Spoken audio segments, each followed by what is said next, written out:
बिस्मिल्लाहिर्रहमानिर्रहीम।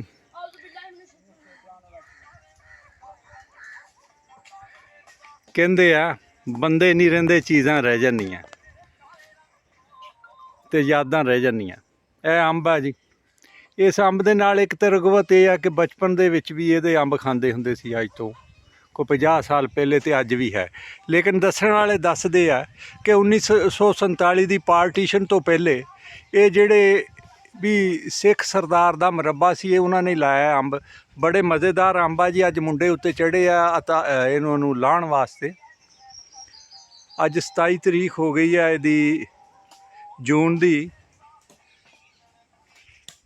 27 है ना जी अज, तो 27 जून की हो गई है, तो 13 हो गई है हाड़ की। अध हाड़ तो बाद अंब जिहड़ा ना जी पक जाता है, अचार पाने वाला भी हुंदा, जाली भी पक जाती। ऐतकी गर्मी तो पहले दी हो गई, काम शुरू हो गया। ये सौंफी अंब आ जी, बिल्कुल इनू खाओ तो ये चों सौंफ का स्वाद आता। बहुत बड़ा बूटा है जी, ये सिर्फ बूटा नहीं, ये हिस्टरी है। पता नहीं ये लाया किहने सी ते किड्डे चावां नाल लाया सी। उदों तो पतोकी भी नहीं हुंदी सी ते नर्सरी भी नहीं हुंदी सी। कित्थों लिया के लाया होएगा, किहड़े इलाके का सरदार होएगा, कदों उन्हें यह बार आबाद हुई तो कित्थों आया होएगा। ये झंडियां वाली चक नंबर 170 RB भालीके स्टेशन के लागे आ। उहदा ये 38 मुरब्बा आ। उस 38 मुरब्बे का कितना नंबर पैली बनी जी? 7 नंबर। इत्थे बाग सी जी इस मुरब्बे दे विच अंबां दा। छां नहीं आती हुंदी, सारा दिन खेली दा सी ते टपके दे अंब खाईदे सी। बाबा रमजान हुंदा सी, उन्हें दूध दियां छिटियां दा टोकरा रखिया हुंदा सी। आ भाई नज़ीर जिहड़ा अंब खाण डिया इहदे वालद साहब हुंदे सी जी। उन्होंने ये अंब जिहड़े है ना हुंदे सी ते बड़े मज़ेदार हुंदे सी। अज मुद्दत बाद खाण नूं मिलिया ते बहुत अच्छा। आ अंब भी पुराने ही हैं जी, और ये सारे अंब ही हुंदे सीगे। फिर वक्त दे नाल कुछ रह गए तो कुछ सुक गए, लेकिन ये अंब जिहड़ा अज भी मना मूहा अंब दिंदा।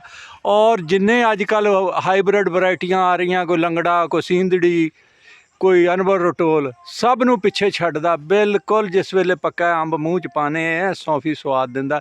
इनू सौंफी अंब कहंदे आ उत्ते चढ़े आ ते भी बचपन याद करांदे आ। कदी असी भी चढ़ते हुंदे सी, हुण ते तुरनों आवाजार हो जाते, बंदियां दे गोडे रह जाते आ। अल्लाह दा शुक्र है। और देखो अंब चढ़ तोड़न चढ़िया तो उत्ते चुपी जाता। और नां की तेरा? आ शाहजेब आ जिन्हें लाली पाई आ, ते अदील आ। अदील केदा है? अच्छा असलम दा अदील आ, ते शाहजेब ओ नज़ीर सैन दा, ओ निक्के दा। बस जी अंब ही दिखा लेना सी, एक यादगिरी दिखा लेनी सी, होर कोई नहीं।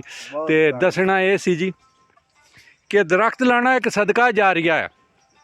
दरख्त लाओ अपने लिए, अपने आने वाली नस्लों लिए।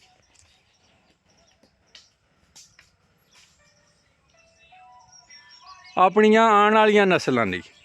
ये देखो ये सिख सरदार ला गए आ दरख्त, हजे तक चल रहा, तो पता नहीं इन्हें कदों तक चलना। तो ये मालक भी बड़े चंगे आ जी, ये टाणी भी नहीं तोड़ते। पैली का लालच नहीं आ। देखो इधरले पासे भी कितनी फसल है नहीं, उधरले पासे भी फसल है नहीं। इस वास्ते दरख्त लाने चाहिए। दरख्त जिहड़ा जमीन का जेवर है, ये जमीन के फिफड़े है, ये दरख्त जिहड़े आ ना जी, ये जिंदगी है। दरख्त लगाओ अपने लिए, अपने आने वाली नस्लों लिए। बहुत बहुत शुक्रिया। हसदे रहो तो वसदे रहो, शाद रहो तो आबाद रहो।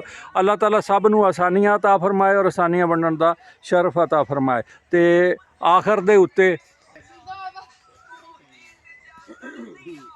पाकिस्तान जिंदाबाद।